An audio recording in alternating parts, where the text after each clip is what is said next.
नमस्कार दर्शक बंधुरा आपनादेर प्रत्येके स्वागत जानिए शुरू करछि आजकेर भिडियो। এই মুহূর্তে আবহাওয়ার গুরুত্বপূর্ণ আপডেট নিয়ে চলে এলাম। আজ সকাল থেকেই রাজ্যের উত্তরবঙ্গ থেকে শুরু করে দক্ষিণবঙ্গ জুড়ে কিন্তু পরিষ্কার আকাশ ছিল, সেই সঙ্গে চড়া রোদ ছিল, একই সঙ্গে অস্বস্তিকর ভ্যাপসা গরম ছিল। কিন্তু বিকালের পর থেকে বেশ কয়েকটা জেলায় কিন্তু আবহাওয়ায় বড়সড় পরিবর্তন ঘটল। ইতিমধ্যে আজ সন্ধ্যা থেকে মুর্শিদাবাদ জেলা জুড়ে কিন্তু বেশ ভারী বৃষ্টিপাত হয়েছে, সেই সঙ্গে ঝোড়ো হাওয়ার দাপটও কিন্তু প্রচণ্ড ছিল। একই সঙ্গে আরও কয়েকটা জেলায় বিক্ষিপ্ত বৃষ্টি শুরু হয়ে গেছে। তবে আগামী 2 থেকে 3 ঘন্টার মধ্যে রাতের দিকে কিন্তু আরও কয়েকটা জেলায় বৃষ্টির সম্ভাবনা রয়েছে। ইতিমধ্যে আলিপুর আবহাওয়া দপ্তর থেকে যে লেটেস্ট অফিসিয়াল নোটিফিকেশন জারি করা হয়েছে সেখানে নাওকাস্টে জানানো হয়েছে আগামী 2 থেকে 3 ঘন্টার মধ্যে কিন্তু দক্ষিণবঙ্গ সহ উত্তরবঙ্গের কয়েকটা জেলার জন্য কিন্তু ঝড় বৃষ্টির কমলা সতর্কতা এবং হলুদ সতর্কতা দেওয়া হয়েছে, অর্থাৎ ইয়েলো এবং অরেঞ্জ অ্যালার্ট দেওয়া হয়েছে। তো এখন আমরা দেখে নেব এই মুহূর্তে লেটেস্ট স্যাটেলাইট ইমেজ কী আপডেট দিচ্ছে এবং কোন কোন জেলার জন্য ঝড় বৃষ্টির কী কী অ্যালার্ট দেওয়া হয়েছে। তো বন্ধুরা শুরুতে আমরা দেখে নেব এই মুহূর্তে লেটেস্ট স্যাটেলাইট ইমেজ কি আপডেট দিচ্ছে। এই মুহূর্তে উপগ্রহ চিত্র থেকে আমরা দেখে নেব কোথায় কোথায় ভারী মেঘ রয়েছে।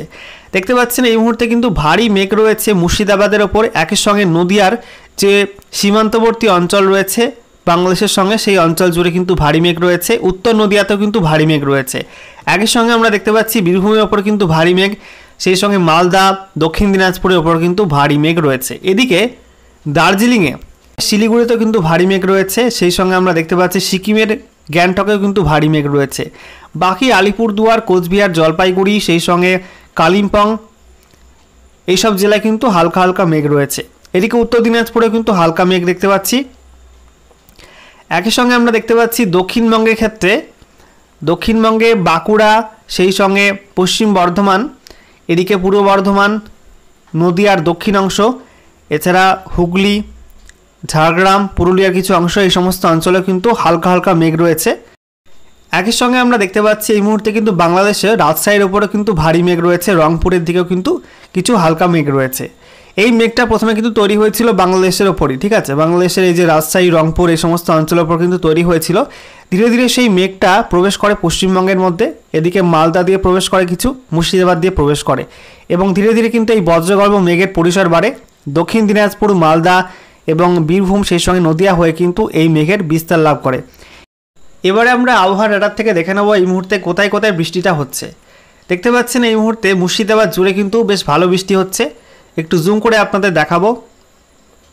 দেখতে পাচ্ছেন এই মুহূর্তে জঙ্গিপুর, তারপরে লালগোলা, এদিকে ভগবানগোলা, তারপরে আমরা দেখতে পাচ্ছি সাগরদিঘি, জিয়াগঞ্জ, মুর্শিদাবাদ, এদিকে বহরমপুর, সেই সঙ্গে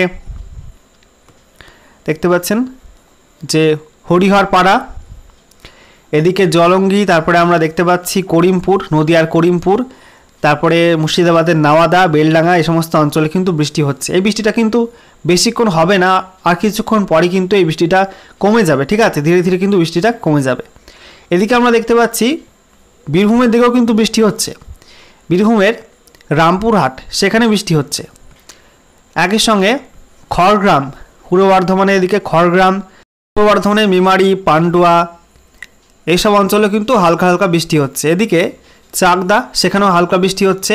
শান্তিপুরের কাছে হালকা বৃষ্টি, রানাঘাটের কাছে হালকা বৃষ্টি রয়েছে, কৃষ্ণনগরের কাছে হালকা বৃষ্টি, সেই সঙ্গে আমরা দেখতে পাচ্ছি এদিকে কলকাতার দিকে কিন্তু কলকাতা তার পার্শ্ববর্তী অঞ্চলে, এদিকে আমরা দেখতে পাচ্ছি চন্দননগর, খড়দা, সেই সঙ্গে হাওড়ার এদিকে আমরা দেখতে পাচ্ছি আমতা, এদিকে সিঙ্গুর, হুগলির সিঙ্গুর, মাসাত, তারপরে আমরা দেখতে পাচ্ছি জগৎবল্লভপুর, দশঘরা, এইসব অঞ্চলে কিন্তু হালকা বৃষ্টি শুরু হয়েছে। তারপরে দেখুন এদিকে নিউ টাউন, তারপরে বাদুড়িয়া, হাবড়া, এই সমস্ত অঞ্চলে কিন্তু হালকা হালকা বৃষ্টি শুরু হয়েছে, ঠিক আছে। বাকি অল ওভার ওয়েস্ট বেঙ্গলে কিন্তু আর তেমন বৃষ্টি হচ্ছে না। এদিকে আমরা দেখতে পাচ্ছি দক্ষিণ দিনাজপুরে কিন্তু হালকা হালকা বৃষ্টি হচ্ছে 2-1টা জায়গায়, আর উত্তরে ওপরের যে 5 জেলা সেখানে কিন্তু বজ্রগর্ভ মেঘ তৈরি হয়েছে, তবে বৃষ্টিপাত কিন্তু খুব একটা রাডারে আসছে না।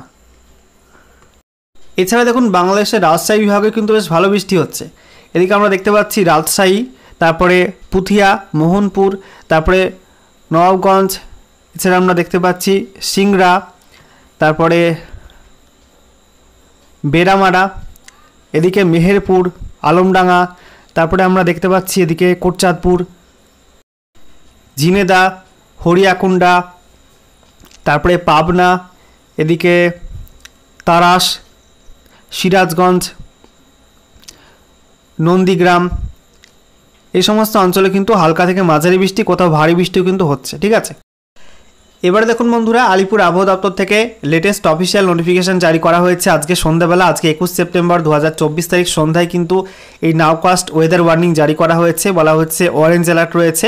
কোথায় কোথায় দেখুন, বলা হচ্ছে নেক্সট 3 আওয়ার্সের জন্য কিন্তু এই ওয়ার্নিংটা দেওয়া হয়েছে। Thunderstorm and lightning accompanied with gusty wind 30 to 40 km/h and light to moderate rain likely to continue over some parts of Malda, Murshidabad and South Dinajpur district during next 2 to 3 hours from 18.20 hours IST of today 21/09/2024। তো বলা হচ্ছে সন্ধ্যা থেকে কিন্তু মালদা, মুর্শিদাবাদ এবং দক্ষিণ দিনাজপুরে বেশ কিছু অঞ্চলে ঝোড়ো হাওয়া শুরু হয়েছে। 30 থেকে 40 কিলোমিটার বেগে ঝড় এবং সেই সঙ্গে হালকা মাঝারি বৃষ্টিপাত, কোথাও ভারী বৃষ্টিপাত এবং সেই সঙ্গে কিন্তু থান্ডারস্টর্ম অর্থাৎ বজ্রবিদ্যুতের কিন্তু সতর্কতা দেওয়া হয়েছে। বজ্রপাতের সতর্কতাও কিন্তু দেওয়া হয়েছে। বলা হচ্ছে নিচু এলাকায় কিন্তু এর ফলে জল জমতে পারে, একই সঙ্গে ট্রাফিক কনজেশন হতে পারে এবং মানুষজনকে কিন্তু সেফ প্লেসে থাকার জন্য পরামর্শ দেওয়া হচ্ছে, যাতে তারা বজ্রপাত থেকে নিজেকে সুরক্ষিত রাখতে পারে, সেই জন্য সেফ প্লেসে তাদেরকে থাকতে বলা হচ্ছে। এরপর দেখুন আরও একটি নোটিফিকেশন জারি করা হয়েছে আলিপুর আবহাওয়া দপ্তর থেকে, যেখানে বলা হচ্ছে নাওকাস্ট ওয়েদার ওয়ার্নিং ইয়েলো অ্যালার্ট দেওয়া হয়েছে কোন কোন জেলার জন্য। বলা হচ্ছে বীরভূম এবং সেই সঙ্গে জলপাইগুড়ি জেলাতে কিন্তু আগামী 2 থেকে 3 ঘন্টার মধ্যে 30 থেকে 40 কিলোমিটার প্রতি ঘন্টা গতিবেগে দমকা ঝোড়ো হাওয়া হতে পারে, অর্থাৎ ঝড়ের সম্ভাবনা আছে। সঙ্গে কিন্তু হালকা মাঝারি বৃষ্টিপাতের সম্ভাবনা থাকছে। ঠিক আছে, একই সঙ্গে বজ্রবিদ্যুতের সম্ভাবনা কিন্তু থাকছে। এছাড়া দেখুন আরও একটি নোটিফিকেশানে বলা হয়েছে যে আলিপুরদুয়ার জেলার জন্য কিন্তু ইয়েলো অ্যালার্ট রয়েছে বজ্রপাত এবং সেই সঙ্গে বৃষ্টির। তো বলা হচ্ছে আপনারা যেন সুরক্ষিত জায়গায় থাকবেন, বজ্রপাত থেকে নিজেকে রক্ষা করার জন্য সুরক্ষিত জায়গায় কিন্তু থাকতে বলা হয়েছে। ঠিক আছে, এছাড়া এই মুহূর্তে কলকাতার জন্য যে আপডেটটি জারি করা হয়েছে, বলা হচ্ছে আগামী 24 ঘন্টা কিন্তু কলকাতায় হালকা থেকে মাঝারি বৃষ্টির সম্ভাবনা থাকছে, সঙ্গে বজ্রপাতের সম্ভাবনা থাকছে। একই সঙ্গে সর্বোচ্চ তাপমাত্রা 34 ডিগ্রি সেলসিয়াসের আশেপাশে থাকতে পারে, সর্বনিম্ন তাপমাত্রা 28 ডিগ্রি সেলসিয়াসের আশেপাশে থাকতে পারে। আর বাতাসে সর্বোচ্চ আপেক্ষিক আর্দ্রতা রয়েছে 94% আর সর্বনিম্ন 58%। ওকে।